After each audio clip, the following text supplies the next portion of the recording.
बहुत समय पहले की बात है।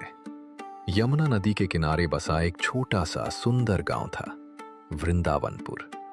गांव में चारों तरफ हरियाली थी, मिट्टी के छोटे छोटे घर थे और हर सुबह मंदिर की घंटियों और कृष्ण भक्ति के गीतों से पूरा गांव गूंज उठता था।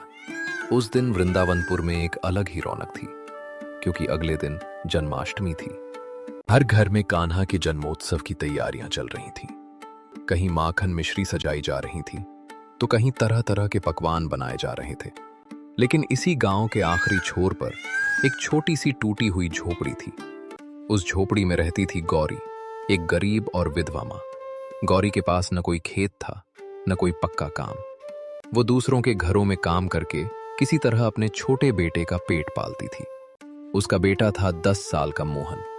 मोहन बहुत मासूम और कृष्ण का बड़ा भक्त था। उसके पास खेलने के लिए भले ही खिलौने नहीं थे, लेकिन उसके मन में अपने कान्हा के लिए बहुत सारा प्रेम था। गौरी और मोहन के पास उस दिन खाने के लिए भी बहुत कम सामान था, लेकिन मोहन को इस बात की कोई चिंता नहीं थी। वो दौड़ता हुआ मंदिर से अपनी माँ के पास आया और खुशी से बोला, माँ, कल हमारे गांव में बहुत बड़ा जन्माष्टमी उत्सव होगा। गौरी ने अपने बेटे की तरफ देखा और मुस्कुरा दी। हाँ बेटा, कल हमारे कान्हा का जन्मदिन है। मोहन खुशी से उछल पड़ा। माँ, हम भी कान्हा को भोग लगाएंगे ना? गौरी की मुस्कान एक पल के लिए थम गई, क्योंकि वो जानती थी घर में कान्हा को चढ़ाने के लिए कुछ भी नहीं था। उस रात गौरी अपने घर में सामान ढूंढ रही थी। एक कोने में उसे मिट्टी की एक छोटी सी मटकी दिखाई दी। उसने मटकी उठाई। अंदर थोड़ा सा दही बचा था, बस मुट्ठी भर। गौरी ने मटकी को देखकर कहा, बस यही बचा है। मोहन पास आ गया। माँ, इससे कान्हा के लिए भोग बना देंगे। हाँ बेटा, कल इसी से कान्हा के लिए कुछ बनाएंगे। कान्हा को हमारी छोटी सी मटकी बहुत पसंद आएगी। गौरी ने मटकी को कपड़े से ढक कर रख दिया। वो उनकी आखिरी मटकी थी। अगली सुबह पूरा गांव उत्सव के लिए तैयार था। मंदिर फूलों से सजा था। हर घर से पकवानों की खुशबू आ रही थी। गौरी ने भी अपनी आखिरी मटकी उठाई और मोहन से कहा, चल बेटा, आज कान्हा को हमारा भोग जरूर लगेगा। दोनों मंदिर की तरफ चल पड़े। लेकिन रास्ते में उन्हें एक बूढ़ा आदमी दिखाई दिया। वो सड़क के किनारे बैठा था। उसका चेहरा थका हुआ था। मोहन उसके पास गया। बाबा, आप यहाँ क्यों बैठे हैं? बूढ़े ने धीमी आवाज में कहा, बेटा, 2 दिन से कुछ खाया नहीं है। मोहन ने अपनी माँ की तरफ देखा। गौरी के हाथ में वही आखिरी मटकी थी। उसने मटकी को देखा, फिर बूढ़े को देखा। उसके मन में एक पल के लिए विचार आया, यही तो कान्हा का भोग है। लेकिन अगले ही पल उसने मटकी बूढ़े के हाथ में दे दी। बाबा, इसे खा लीजिए। बूढ़ा हैरान होकर बोला, बेटी, लेकिन ये तो तुम्हारे बच्चे के लिए होगा। गौरी मुस्कुराई। जिसे भूखे को खाना खिलाना आता है, उसके कान्हा कभी भूखे नहीं रहते। बूढ़े की आंखों में आंसू आ गए। उसने मटकी से दही खाया और जैसे ही उसने आखिरी निवाला खाया, अचानक तेज हवा चलने लगी। मंदिर की घंटियां अपने आप बजने लगी। माँ, ये क्या हुआ? गौरी ने चारों तरफ देखा, लेकिन हवा कुछ ही पल में शांत हो गई। दोनों आगे बढ़ गए।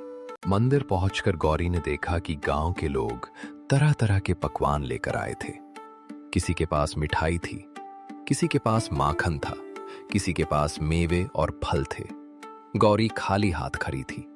गांव की एक औरत ने उसे देखकर कहा, गौरी, तुम भोग नहीं लाई? गौरी ने मुस्कुराकर कहा, लाना चाहती थी, लेकिन रास्ते में एक भूखे बाबा मिल गए। औरत ने आश्चर्य से पूछा, तो तुमने अपना भोग उन्हें दे दिया? हाँ। तभी मंदिर के पुजारी ने आवाज लगाई, सभी लोग भोग की थालियां अंदर रख दीजिए। गौरी और मोहन भी मंदिर के अंदर चले गए। लेकिन तभी मोहन की नजर उस छोटी मटकी पर पड़ी, वही मटकी जो उसने अपनी माँ को बूढ़े को देते हुए देखी थी। मोहन ने घबरा कर कहा, माँ! क्या हुआ? मोहन ने मटकी की तरफ इशारा किया। मंदिर के एक कोने में वही मिट्टी की मटकी रखी थी। गौरी उसे देखकर सन्न रह गई। ये यहाँ कैसे? उसने मटकी उठाई। मटकी के अंदर दही था और इस बार दही पहले से भी ज्यादा था। गौरी की आंखें फैल गईं। माँ, कान्हा ने हमारी मटकी वापस कर दी। गौरी की आंखों से आंसू बहने लगे। पुजारी ने जब मटकी देखी तो वो भी हैरान रह गए।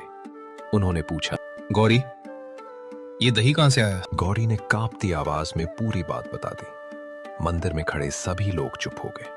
पुजारी ने हाथ जोड़कर कहा, आज कान्हा ने हमें एक संकेत दिया है। लेकिन तभी मंदिर के बाहर से आवाज आई, बचाओ, बचाओ! सभी लोग बाहर भागे। वही बूढ़ा आदमी मंदिर के बाहर खड़ा था, लेकिन अब उसके चेहरे पर अजीब सी चमक थी। वो बोला, गौरी बेटी। गौरी उसके पास गई। बाबा, आप ठीक है? बूढ़े ने मुस्कुराकर कहा, तुमने मुझे खाना नहीं खिलाया था बेटी। गौरी चौंक गई। जी? बूढ़े ने कहा, तुमने तो खुद कान्हा को खाना खिलाया था। इतना कहकर वो बूढ़ा मंदिर की भीड़ में आगे बढ़ा। गौरी उसे देखने लगी, लेकिन अगले ही पल वो बूढ़ा कहीं दिखाई नहीं दिया। सब लोग इधर उधर देखने लगे। माँ, बाबा कहाँ गए? गौरी के पास कोई जवाब नहीं था। रात हो गई। मंदिर में जन्माष्टमी का उत्सव शुरू हुआ। 12 बजने वाले थे। सभी लोग कान्हा के जन्म का इंतजार कर रहे थे। मोहन अपनी मां के साथ मंदिर के पीछे बैठा था। अचानक मंदिर की सारी रोशनियां बुझ गईं। चारों तरफ अंधेरा छा गया। फिर मंदिर के अंदर से हल्की सी बांसुरी की आवाज सुनाई दी। माँ, बांसुरी? गौरी की आंखों से आंसू निकल आए। धीरे धीरे मंदिर के अंदर नीली रोशनी फैलने लगी और उसी रोशनी में उन्हें एक छोटा सा बालक दिखाई दिया। सिर पर मोर पंख, हाथ में छोटी सी बांसुरी, चेहरे पर प्यारी सी मुस्कान। मोहन की सांसें थम गईं। माँ, कान्हा! गौरी हाथ जोड़कर जमीन पर बैठ गई। कान्हा? बालकृष्ण मुस्कुराए। उन्होंने कहा, माँ, तुमने मुझे भूख खिलाने के लिए अपनी आखिरी मटकी तक दे दी। गौरी रोते हुए बोली, प्रभु, वो तो एक भूखा इंसान था। कृष्ण मुस्कुराए। वही तो मैं था। मोहन की आंखें खुशी से भर गईं। कृष्ण ने मटकी की तरफ इशारा किया। तुम्हारे घर की मटकी खाली नहीं थी गौरी, उसमें तुम्हारा प्रेम भरा था। फिर कृष्ण ने अपना हाथ उठाया। अचानक मंदिर के पीछे रखी सारी खाली मटकियां दही और माखन से भरने लगी। लोग आश्चर्य से ये दृश्य देखने लगे। किसी को अपनी आंखों पर विश्वास नहीं हो रहा था। सुबह होते ही ये चमत्कार पूरे गांव में फैल गया। लोग गौरी की झोपड़ी के पास आने लगे। साहूकार ने कभी गौरी को उधार देने से मना कर दिया था, वो भी उसके सामने खड़ा था। उसने सिर झुकाकर कहा, गौरी बहन, मुझे माफ कर दो। मैंने तुम्हारी गरीबी देखी थी, लेकिन तुम्हारा बड़ा दिल नहीं देखा। गांव वालों ने मिलकर गौरी के घर में अनाज भर दिया। किसी ने दूध दिया, किसी ने आटा, किसी ने कपड़े, और गांव के लोगों ने मिलकर गौरी के लिए एक छोटी सी दुकान भी बनवा दी। मोहन खुशी से अपनी मां के पास खड़ा था। उसने पूछा, माँ, अब हमारी मटकी कभी खाली नहीं होगी ना? उसी समय दूर मंदिर से बांसुरी की आवाज सुनाई दी। गौरी और मोहन ने मंदिर की तरफ देखा। उन्हें मंदिर की सीढ़ियों पर एक पल के लिए वही छोटा सा बालक दिखाई दिया। माथे पर मोर पंख, हाथ में बांसुरी और चेहरे पर वही प्यारी मुस्कान। मोहन हाथ जोड़कर बोला, जय श्री कृष्ण। गौरी की आंखों से आंसू बह निकले। उसने हाथ जोड़कर कहा, कान्हा, मेरे घर में कुछ नहीं था, फिर भी तुमने मुझे सब कुछ दे दिया। और तभी हवा के साथ एक मधुर बांसुरी की आवाज पूरे गांव में गूंज उठी। भगवान को सोने चांदी के भोग की जरूरत नहीं होती। उन्हें चाहिए सच्चा प्रेम, सच्ची श्रद्धा और किसी जरूरतमंद के लिए दया। जिस हाथ से हम किसी भूखे को भोजन देते हैं, वही हाथ कान्हा तक पहुंचता है। जय Shri Krishna. Please like, share and subscribe our channel.